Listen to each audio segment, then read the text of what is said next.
Hello everyone, I'm James Rowson. And I'm Dave Kemble, and this is the Practicus Digital Transformation Podcast.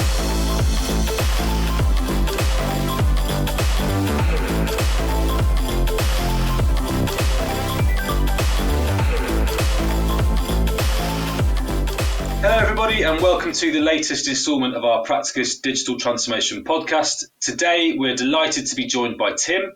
Tim is an experienced business and digital transformation leader with a strong track record of transforming businesses, leading change and driving revenue growth and financial performance across multiple sectors, including PE-backed companies. He focuses on bringing the commercial and tech worlds together to create step changes in revenue growth and then delivering the change to realise the value. He has successfully delivered customer-led transformations at Travelopia, Camelot, British Gas, O2, AOL and Telstra. Welcome, Tim. So Tim, in keeping with tradition, the first question, what does digital mean to you? Morning, James, and thank you for that. Great question. I think the digital transformation one is a corker of a question. I know you asked that of all of these. I think it's very similar to asking people in the street, what do they think Brexit means for them? And can you imagine the level of different responses you get? And clearly some of those responses wouldn't be that pleasant at the end of the day. But you can just imagine those responses. And I think digital transformation is so similar to that. And I think these transformations, we all know they're difficult, they're hard, they're messy. And the reason why is because they involve so many aspects for business, whether it's people, it's culture, it's obviously systems, it's data, it's process, the list goes on, of course. And when you ask people, often what they do is they just give their little bit of slice, what this digital transformation is. Hence, what they tend not to have is the broader view, the broader picture of what everyone is trying to achieve. And I think this is when problems often, happen during these transformations, because there isn't the broader view, people aren't aligned sufficiently, and it becomes really difficult actually across the business.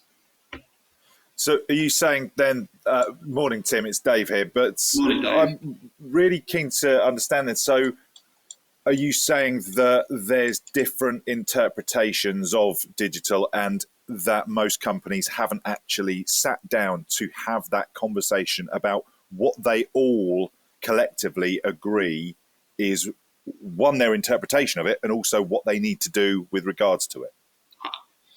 Dave, I think that's right, and I think there are a few things you've got to get right and get right early. No doubt, as you do the whole transformation business, there's a stack of things you've got to do, you've got to get right. But if you get these things right early, I think you really set yourself up, best foundation to really make this thing happen and get the benefits that, of course, all these businesses want from this stuff. And I think the first thing, as you say, you've got to get the alignment and get the alignment at the C-suite. And it's the clarity of what this thing is, why we're doing it, and hence the purpose and the vision and the real crispness around the C-suite, all singing from that same hymn sheet of what this is about. And I always come back to the Jeff Bezos quote, which I think is just so spot on, in these situations, which is simply stubborn on vision, flexible on detail. So really nail the vision. You shouldn't really be, changing that vision a whole stack, to be honest, but flexible how you get there. So I think that's just so important. And then one of the things, that I just don't think gets talked about that much in these early stages, and often actually throughout, to be honest, is actually creating a level of excitement across the business. And, we all know these things are tough, they're difficult. And I think without a level of excitement to keep people going as times get tough, I think it gets even more difficult. And of course, if you create a really brilliant vision and purpose of what this thing's about, it should galvanize the business and really create that level of excitement that comes with it. And I think the third thing for me, which also often doesn't get talked about that much, is this thought about simplification and simplification early and as you go through the program. So I would be constantly looking at how can we make it easier? What can we take out without, ruining the vision and everything we're trying to do? But really coming back down to the absolute, the minimum viable to make this thing as successful as possible. And of course, we know there's lots of things to get right. So what I try and do is just to break it down, chunk it down, and use a very simple step-driven approach to try and work it through as you go. Excellent. Okay. Well, so can you talk to us about this step-driven approach? Is it like a framework? Yeah, I don't think it's anything as sort of, super smart as a framework or anything, but, there are some steps I would follow, and I think it makes sense to do those sequentially if you can, but, life often gets quite complicated, so you can't always do it that way. But I think if you can, that really helps. So, first off, clarity around the vision, the purpose, and hence the why. So first off, I think you've got to nail that why part, and the C-suite are really clear on that, and you can really start getting into great conversations with them in terms of, what does this really look like in the future? What could this do for our business? And hence, you take some away the normal constraints that they would have in their day-to-day business. And you start to build, as I said, the excitement early. So I think that's really important. Then you can get into the what, and the what is all around how am I going to execute this thing? So, what is the roadmap, of course? What are the clear business priorities? How are you going to sequence the change, et cetera, and clearly, how am I going to go through and execute this thing? So a clear understanding of resources, organizational capability. Do I need to bring people in from outside? And often, people I still don't think they like doing, and it may be a little bit boring and old school, but I still write, investment cases in that what phase. So broadly, this is what we're trying to do. This is what we think it's going to cost. And maybe we haven't nailed the exact cost, but you should be able to put a range of cost in there, and hence the benefits that you expect out of this. And once again, you continue to build alignment as you go through all of this stuff. And the third phase, of course, is what most people, feel comfortable with in many, many ways, which is, I'm getting into this, we're going to get it delivered, and it's all about basically, getting into the scrums, getting into the squads, et cetera, and you start to see real tangible things coming out. But even through this how phase of all the delivery that you're doing, you've still got to keep the alignment and the communications high. So, the squads don't get, off to the four winds, and hence all of the information that's coming out is not getting circulated around the business. So I think ongoing comms plays a super important part. And the final part is all around change and, benefits. And just because, you have the business involved in all the squads, et cetera, doesn't mean to say the change management job is done. And my experience is, that I think most of the change management comes outside of that normal delivery phase in many ways, because you can't have sales teams that are on the phone all day long. You can't have them taking part in squads most of the time. So the change management has to happen and be a big part of what comes out in that later phase. And it's only then that you'll truly, realise all the business value that you want from this. It's so important to be flexible, isn't it? You're absolutely right. Thanks for that, Tim. So the four steps, as it were, are the why, the what, how, and then the change and benefits realisation. Yeah, that's right. So that's what I would tend to do. Try and run through those as best as you can sequentially.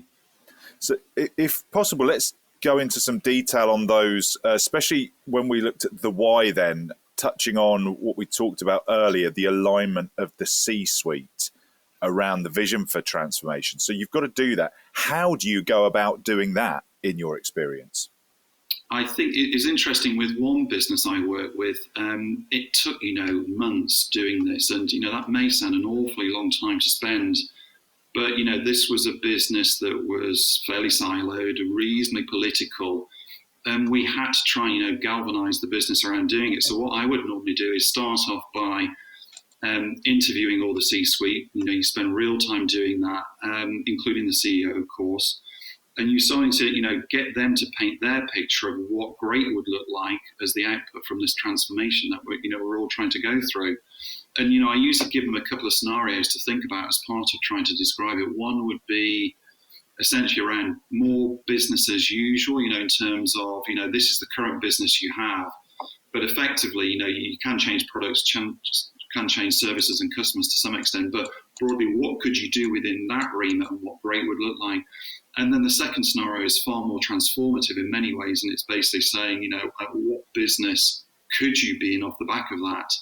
And then, you start to get, quite a good description from them what this thing looks like going forward.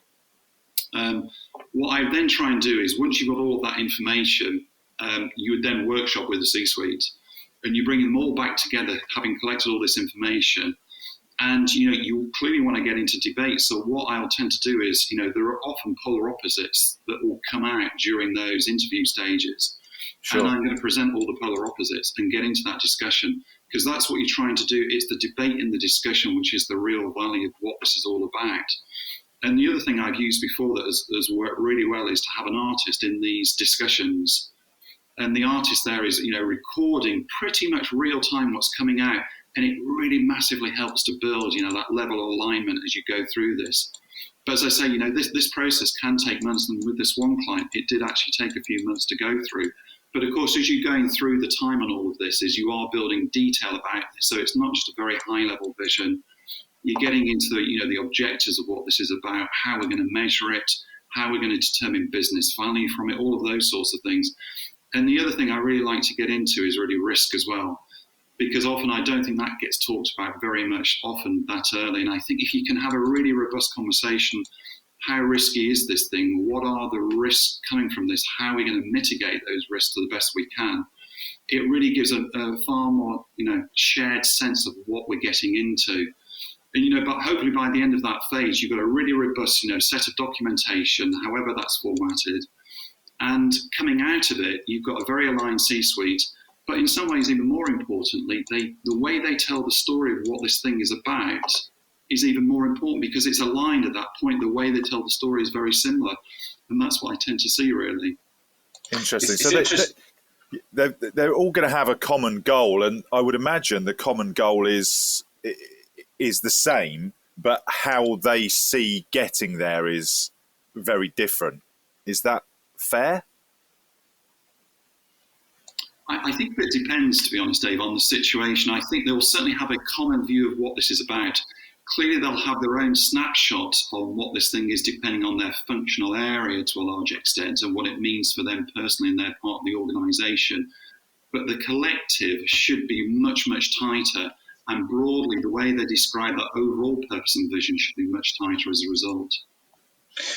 It's interesting you mentioned the four steps in the framework. I mean, obviously, in a perfect world, you'd be joining a transformation right at the start and have the time and the bandwidth even to go through that framework in a step-by-step process. I wonder, in your experience, I mean, I can imagine it's a lot more difficult in a way to join a transformation part way through, where you maybe don't you may have had to miss a step in the framework, or they may have had to go back in time to restart it. I mean, what's your experience with joining transformations that are already in flight, so to speak? Yeah, and what differs? It's an interesting one. It's happened to me a few times, and often the process, and whether you do it exactly right or not is less important. It's more that you actually complete, the steps to a large extent. And there's certainly one, I guess in my experience, what tends to happen is that the bookends get missed most of all. And the bookends, in the steps would be, have you really thought hard about the vision and the purpose enough to have the clarity?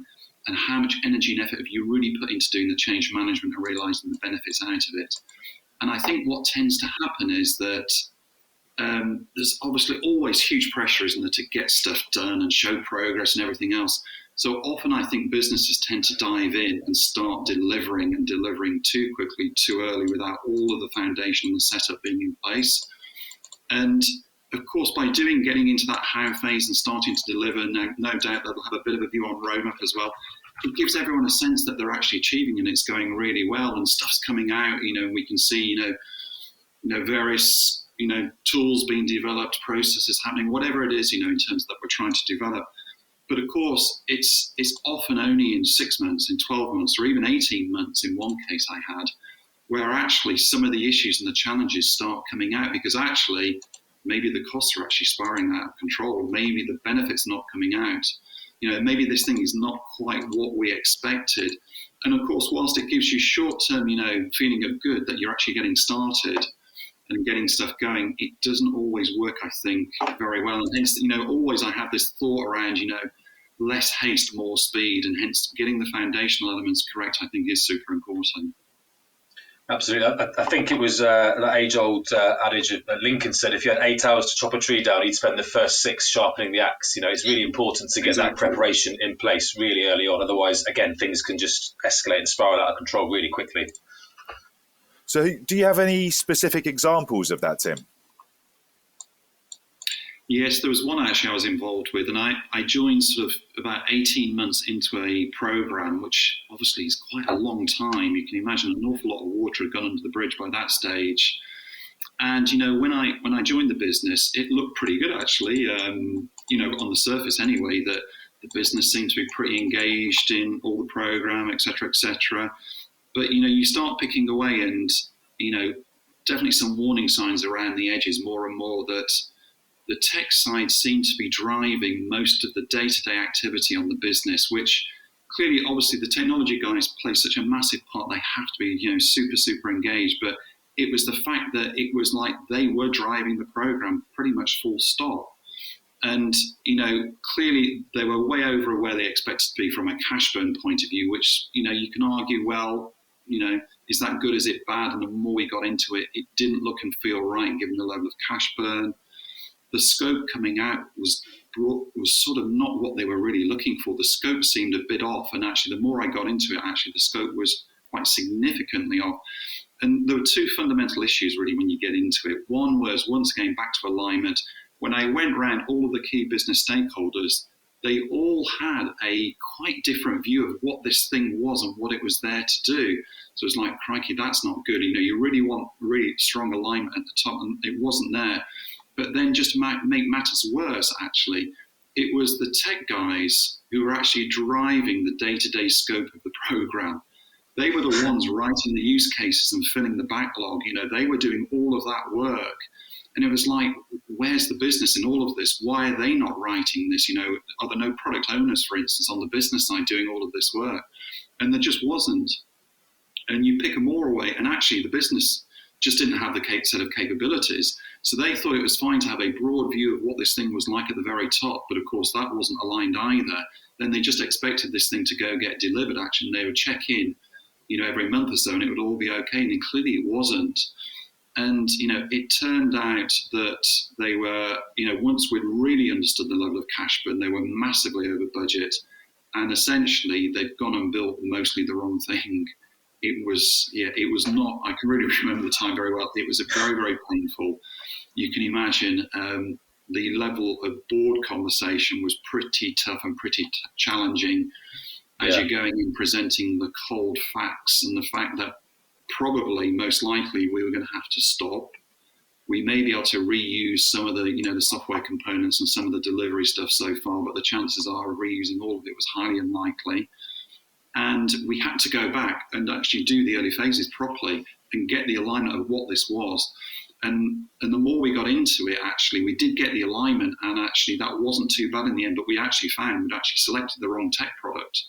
So the thing that we'd been spending all of this time customizing around, trying to get it to do something that it wasn't really set up to do, was just actually the wrong thing. And actually the scope of this thing was just something, quite different, of course. So obviously we had to redo the investment case. And of course, at that point, rubber really hits the road. A lot of very, very tough, very frantic conversations. And of course, it really is impacting people's careers, but, you have to get into it and you have to have those really hard conversations. But we came through it. We delivered a whole stack of stuff, and, we went live, and all was good. And, despite some massive, massive bumps in the road, the business actually came out in very good shape post all of it. Oh, excellent. How important is the tech? That obviously there's a significant investment goes into acquiring the relevant technology, and it seems to me that it's a huge part of any transformation program, getting the right tech. But is it more about having something that's future-proofed? Is it having it more about the end goal? I'm just curious to see, in your experience, when it comes to tech, what if you were to put a percentage or a weighting on it, how important is the technology that you choose in terms of the success of the transformation program? I'm sure you'd love a percentage, Dave. I think each transformation is probably different, isn't it? It's true, though, isn't it? They're all a bit different 72. in their own right in terms of what they're trying to do. Sounds a bit of a political answer, doesn't it? But it's so true. And, as I said at the start, there are so many things you have to get right. You've got to get all those early phases right. You've got to build a great team around it, of course, otherwise you've got no chance of delivering it. You've got to get the business involved through all the delivery phases, and you've really got to nail change management. But, of course, running through all of this, as you say, you've got critical components of technology, haven't you? And you have to get those right. And you need such a strong technical team to do this. And for me, and it's probably just, the transformations I've been involved with, every transformation I've had to go out externally to actually look for third-party support, to really nail the technology side of this, because it's so hard, I think, to have all of the technical skills in-house to do these transformations. And it's looking about pulling best of breed in. And I think it's certainly the way it's happened for me, but it's worked doing that, because you get very different views, very different perspectives once you start bringing third parties in.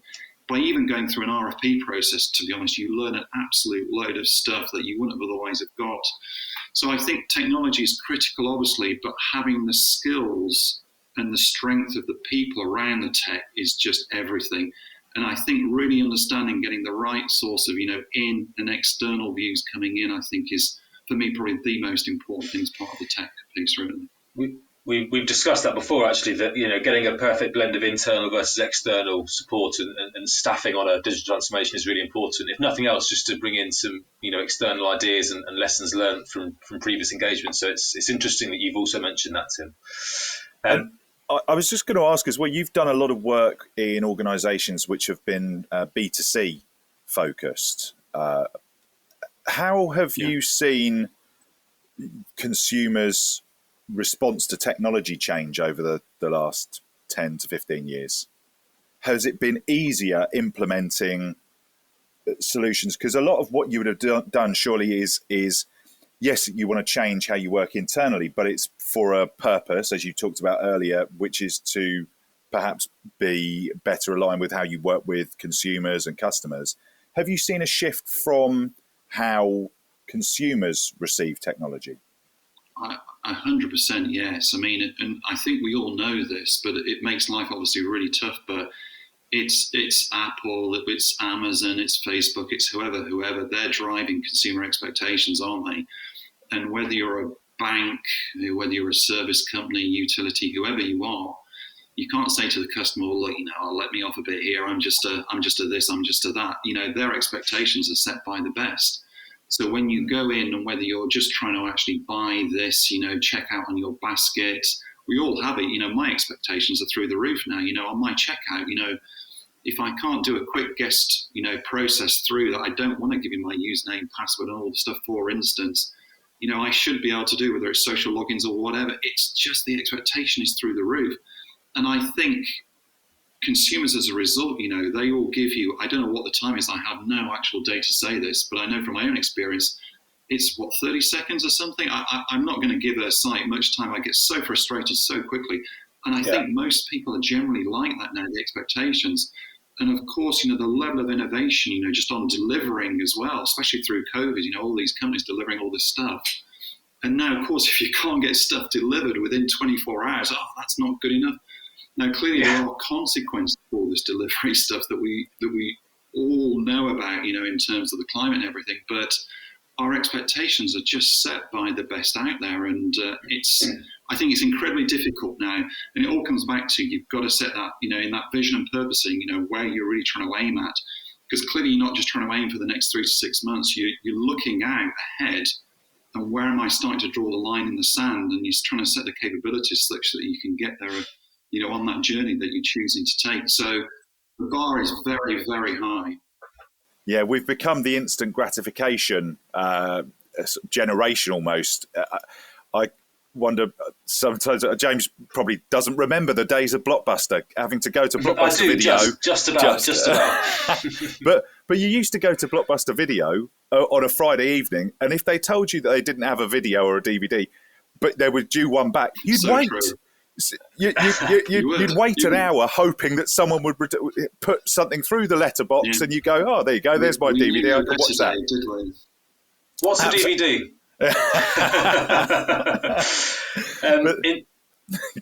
In terms of the here and now, Tim, you were just talking about some of the changes in customer expectations and instant gratification. I think certainly more recently we've seen that as well.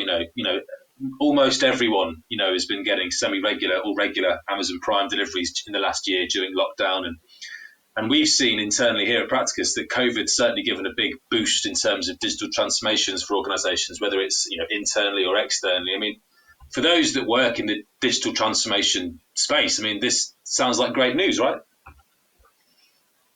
It is, yeah. And I have to say, you take an outside-in perspective of this a little bit. I think it is quite remarkable what most businesses have achieved during this phase of COVID. And of course, there's all the stats out there, what's been achieved in, 10 years versus, 10 months, whatever.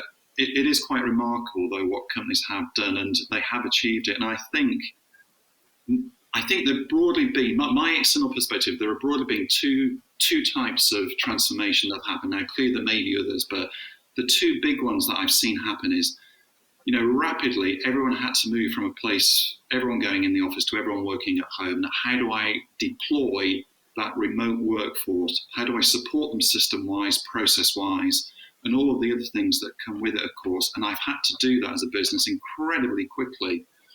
And I think businesses on the whole have done an amazing job at that overall, because it's been incredibly difficult, and they turn it around super, super quickly. My only slight, as a consumer, my only slight ag on that one point would be, it is quite annoying when you do have to call into all these call centres and they're still using COVID as an example for not having, good response times, etc. It seems like the boat has really sailed on that one, to be honest. But anyway, on the whole, I think companies have done a very good job in terms of turning it around incredibly quickly as well. And of course, the other thing that's gone on in terms of transformation-wise is for those companies that were not really online or not online very well, they've tried to do that rapid transformation, get online, massively improve the customer experience and the customer journey. Of course, all the expectation issues that come with that. And as part of that, drive conversion rates, no doubt, to really maximise the opportunity that's been presented through COVID. And when you look at those types of transformations, the companies, yes, they've done a really good job. Big tick on that, I would say broadly, good. They are, in many ways, though, more straightforward, I would say. The clarity of what they were about, get everyone working remotely, and some of the stuff that comes with this, improve conversion rates, do this. I think the clarity of what those things are about is much easier to see, and much easier to see for everyone actually in the organisation. I don't think you would need to spend a lot of time thinking about what are we actually trying to achieve here. Actually, you could just actually pretty much get on and do it. And clearly that's what organisations have done through this period. And they have developed new muscles that they never had before, which of course is great, and it will build them for the future. And the other thing I did see recently, actually, which was A, great, but B, had a real watch out for me, it was Price Waterhouse. They published a recent report, and it was something like, I don't know what it was, 80% of CEOs saying they're now over the next 12 months going to invest a stack more money in digital transformation. It's like, wow, that's brilliant news, because exactly, obviously, what should be going on, given everything that's happened. They've sort of got the bit between the teeth, so, come on, crack on with it. But the watch out for me is that certainly all the transformations I've done and seen and read on the transformations are often, they're complex, they're messy, they're not straightforward. And hence the clarity is just not as straightforward as those two main transformations that I think have happened during COVID. And hence the amount of work you're going to have to do going forward, once again, to get the transformations, to get the alignment, to get the clarity, is much greater. And hence it's back to the great Jeff Bezos quote, which is all about stubborn on vision, flexible on details, and all about building the right transformations. Really comes back and using like a step-driven approach. So that would be my one big ask of all of us. Actually, we really pause, don't rush in, build the right foundations, get the transformations right, take the business on the journey, as opposed to taking 4 or 5 squads on the journey effectively. So you think there's a chance, by the sounds of things, just human nature will slowly start to revert back to how we were pre-COVID, but take some of the wins, do you think? I think you're gonna get a mixed bag, Dave. You know, clearly what these companies have developed is a lot of muscle, which is great in terms of speed, agility, how to get stuff done quickly. But there is a risk in that, of course, which is the, you know, less haste, more speed point. You've got to get the foundations in place, because the transformations that, you know, that have the big game-changing benefits and the business value associated with them, they come from those transformations that impact massive chunks of the business. That's what they tend to do. You know, so this is not talking about building innovation hubs as an adjacency to the business. This is talking about transformations that drive business value through the company. They touch so many people in the business. They touch processes, org models, roles, technology. They touch everything effectively. And hence, you've got to get the right things in place if you're going to get the business value. And we all hear it, don't we? You only need to look at any business transformation report, and they don't have the value out of it. You know, so it's all common. But I think the root of it comes back to nailing the early phases and doing a great job of doing that as you go through. So, Tim, with consumer expectations as high as they are now, and with climate change being very much in people's mind as well, and rightly so, where does that sit, in your opinion, with regards to the 24-hour delivery situation that we find ourselves in now? Can you see a shift in consumer views taking place over the next year or so, in the coming years? Yeah, it's a really good one, Dave. I guess my worry is that actually doesn't happen. And what I see at the moment is just an ever-growing consumer expectation and demand for more and quicker. And in many ways, what new companies are getting into this business to actually fuel this even more. And actually, why is 24 hours? Surely that's not good enough. And why can't I get my groceries delivered actually from a local set of suppliers within 30 minutes? Why do I have to wait, you know, for the next day? And I think people are looking to actually innovate in this whole efficiency space more and more to actually drive, you know, actually delivery quicker and quicker. And all I see, to be honest, at the moment is you go out, all I see is there are more and more white vans on the road than there ever used to be. And whilst I've got no data on this, it's just white vans everywhere, of course, because everyone's delivering stuff, you know, and we're all at home still to a large extent. So I worry that both customer expectations and the innovation is fueling this more and more. And the whole climate agenda point is just not on the table, if I'm honest, right now for most people. Now, I once again, I don't have empirical data on this, but I just don't get that sense. I think people are very happy just to say, great, I'll just get it delivered in the next, you know, few days, few hours. The one really good thing is, though, that I do see Amazon have now put in, you know, basically you can choose your delivery day. So it'd be really good if they would publish stats on how many people are actually starting to use that, so you can aggregate all of your parcels. But we all need to have, I think, a far more balanced mindset going forward. I know I'm trying to do this at home. So it's not that I'm trying to be, you know, super perfect, but, you know, we all have our bit to play in the climate, you know, climate change that is happening now, and it is going to have a massive impact actually on our lives going forward in terms of getting the balance right, in terms of getting stuff and actually enjoying all the benefits we get from technology and delivery versus actually just being kind to the planet and being sensible. You know, you can walk and go and get stuff. You can do all these things yourself.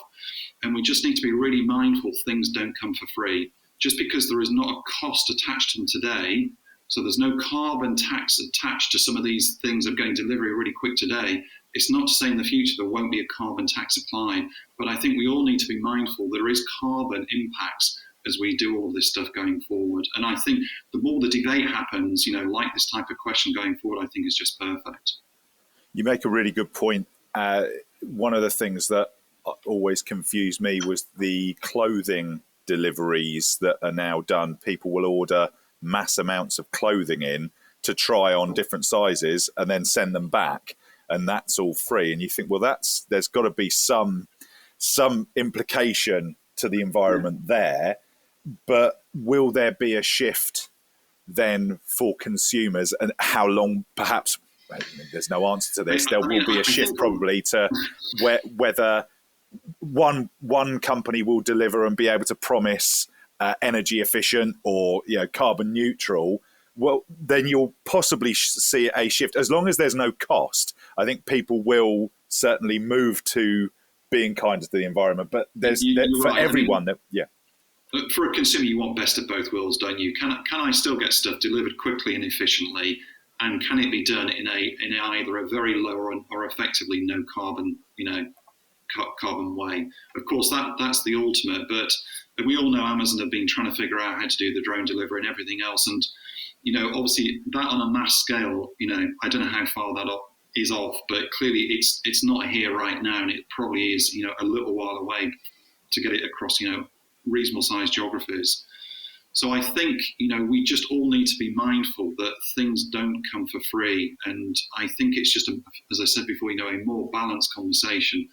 And I think, clearly I'm not the person to ask about fashion or anything like that. But my sense is that in that world, there is a lot more going on now, and a far more sensible conversation about fast fashion, the consequences of fast fashion.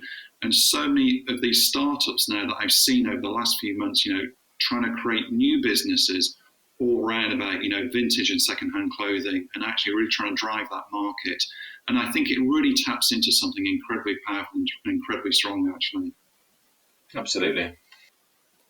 Fantastic. Excellent. Well, look, thank you ever so much for your time, Tim. Really, really appreciate you coming on the show today and your insight.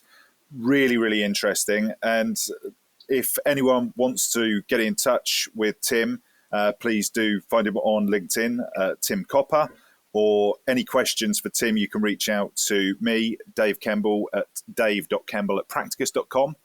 Or me, james.rowson@practicus.co.uk. Fantastic. Thanks ever so much. Cheers, Tim. All the best, Tim. Thanks a lot. Cheers, guys.